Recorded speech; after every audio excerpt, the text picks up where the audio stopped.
Today is Thursday, November 11th. This is the 1976-77 Cadillac Eldorado brake assist Hydrobooster. This is the hydraulic variant that assists the brakes in providing enormous power for stopping of the front wheel drive 500 cubic inch Eldorado engine.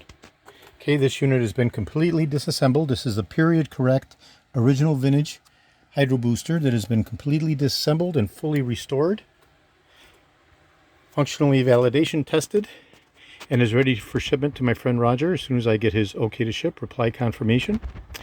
This is the complete embodiment comprising the Hydrobooster and the master cylinder. Okay. This is George in Florida. I have over 75,000 original vintage parts for the 1967 to 1978 Cadillac Eldorados, over 375,000 1959 to 1976 Cadillac items overall, and through 78 for the Eldorado. I'm best known for my restoration of the Cadillac steering wheels, the tilt and telescopic steering columns, the power seat mechanisms, the instrument clusters, and other critical, hard-to-source, original vintage Cadillac items. Today is Thursday, November 11th.